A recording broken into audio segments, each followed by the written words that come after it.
Hello guys, welcome to our channel. నేను మీ anchor Teja. వనస్థలిపురంలో ఒక దారుణమైన సంఘటన చోటు చేసుకుంది. ఒక మహిళ పైన ఇద్దరు దుండగులు ఒక హోటల్ రూమ్లో అత్యాచారం చేశారు. అయితే ఈ విషయం రీసెంట్గా వెలుగులోకి రావడం జరిగింది. అయితే అసలు ఏం జరిగింది, ఎలా జరిగింది, పూర్తి విషయాలన్నీ కూడా తెలుసుకుందాం. తన పేరు దీక్షిత, తన ఫ్రెండ్ పేరు గౌతమ్ రెడ్డి. ఇద్దరు కూడా ఎప్పటి నుంచో చిన్నప్పటి నుంచి కలిసి చదువుకుంటున్నారు. అయితే దీక్షితకు రీసెంట్గా ఒక సాఫ్ట్వేర్ కంపెనీలో జాబ్ వచ్చింది. దాని తర్వాత గౌతమ్ రెడ్డి ఆమెను పార్టీ అడిగాడు. పార్టీ ఇవ్వడానికి దీక్షిత అంగీకరించింది.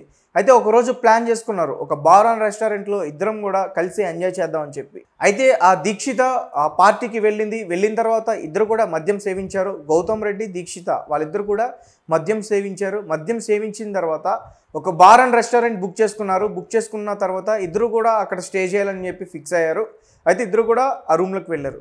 వెళ్ళిన తర్వాత ఏం జరిగింది, వెళ్ళిన తర్వాత గౌతమ్ రెడ్డి తను ఏం చేశాడు, గౌతమ్ రెడ్డి ఏం చేశాడు ఏం చేయలేదు అనే విషయం పక్కన పెడితే, గౌతమ్ రెడ్డి తన స్నేహితుడికి ఫోన్ చేశాడు. ఫోన్ చేసిన తర్వాత అతను ఆ బార్ అండ్ రెస్టారెంట్ కింద ఉన్న ఒక హోటల్ రూమ్కి రావడం జరిగింది. వచ్చిన తర్వాత సైలెంట్గా అక్కడ యాజమాన్యానికి సీసీ కెమెరాలో పడకుండా ధైర్యంగా ఆ హోటల్ రూమ్లోకి వెళ్ళిపోయాడు. అప్పటికే గౌతమ్ రెడ్డి ఫుల్గా డ్రింక్ చేస్తున్నాడు. అతని స్నేహితుడు కూడా ఫుల్గా డ్రింక్ చేస్తున్నాడు. ఈ దీక్షిత కూడా ఫుల్గా డ్రింక్ చేసి మత్తులోకి వెళ్ళిపోయింది. దీక్షిత మత్తులోకి వెళ్ళిపోయిన తర్వాత ఒకరి తర్వాత ఒకరు, శివాజీ, గౌతమ్ రెడ్డి ఇద్దరు కూడా తనను అతి దారుణంగా అత్యాచారం చేశారు.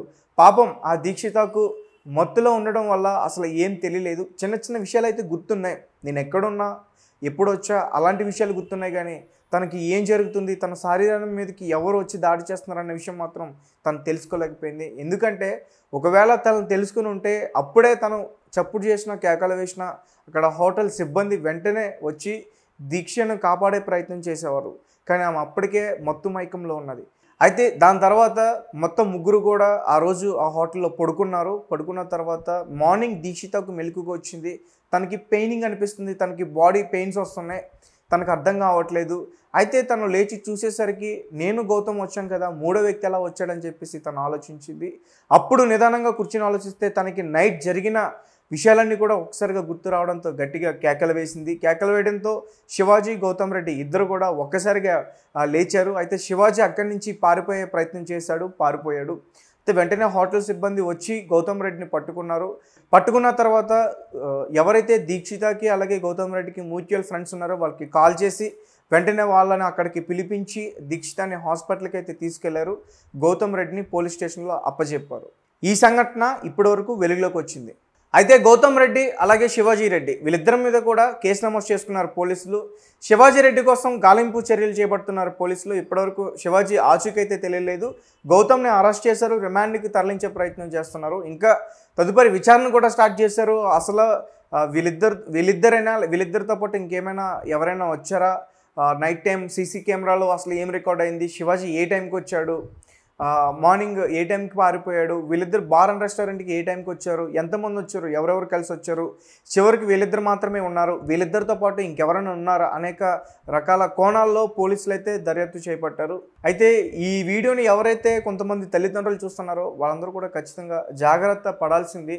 ఎందుకంటే నైట్ టైము మన పిల్లలు ఎక్కడికి వెళ్తున్నారో ఖచ్చితంగా తెలుసుకునే ప్రయత్నం చేయాలి. ఆ అమ్మాయి ఒక బార్ అండ్ రెస్టారెంట్కి వెళ్తుందని వాళ్ళ తల్లిదండ్రులకు చెప్తే పంపించేవారు కాదు. కానీ ఆ అమ్మాయి తెగించి బార్ అండ్ రెస్టారెంట్కి వచ్చింది, పార్టీ ఇవ్వడానికి సిద్ధపడింది.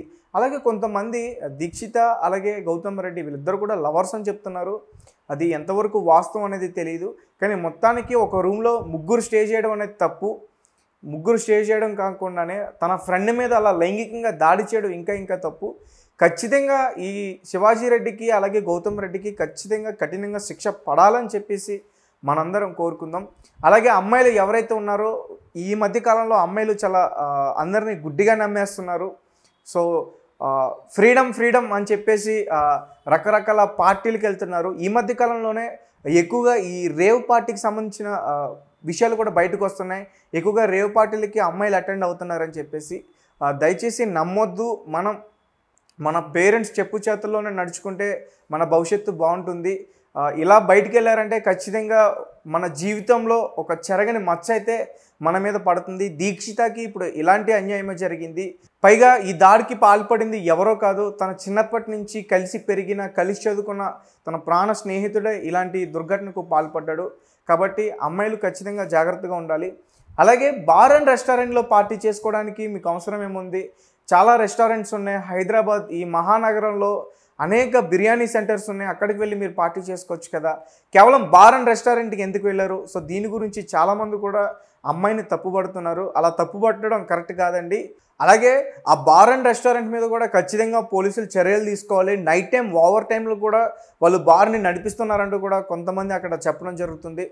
అలాగే ఆ కింద హోటల్ సిబ్బంది ఎవరైతే ఉన్నారో వాళ్ళను కూడా ఖచ్చితంగా కేసులు పెట్టి అరెస్ట్ చేయాలి. ఎందుకంటే నైట్ టైం అసలు హోటల్కి ఎవరు వస్తున్నారు, ఎవరు వెళ్తున్నారు అదంతా కూడా రికార్డ్ అవ్వాలి, నమోదు చేసుకోవాలి. ఒక ఇద్దరికి హోటల్ రూమ్ ఇచ్చి మూడో వ్యక్తి ఎలా హోటల్ రూమ్లోకి వస్తాడో తెలియకుండా. కాబట్టి హోటల్ యాజమాన్యం పైన కూడా సీరియస్గా యాక్షన్ తీసుకోవాలి. సో ఖచ్చితంగా అమ్మాయిలు కానీ అబ్బాయిలు కానీ జాగ్రత్తగా ఉండండి. మీ పేరెంట్స్ చెప్పు చేతుల్లో ఉంటే మీకు చాలా మంచిది. మీరు అవి దాటి బయటకు వచ్చారంటే మీరు ఖచ్చితంగా మీ భవిష్యత్తుని కోల్పోతారు, నష్టపోతారు. సో పోలీసులు అయితే ఖచ్చితంగా దీక్షితకి న్యాయం చేస్తారని మనం ఖచ్చితంగా అనుకుందాం. అలాగే రీసెంట్గా మియాపూర్లో కూడా ఇలాంటి సంఘటన జరిగింది. రియల్ ఎస్టేట్లో ఒక అమ్మాయిని ఒక కారులో తిప్పేసి 24 గంటలు కూడా తనని అత్యాచారం చేసి చాలా బాధ పెట్టారు. సో ఇలాంటి సంఘటనలు ఎక్కువ హైదరాబాద్లో చోటు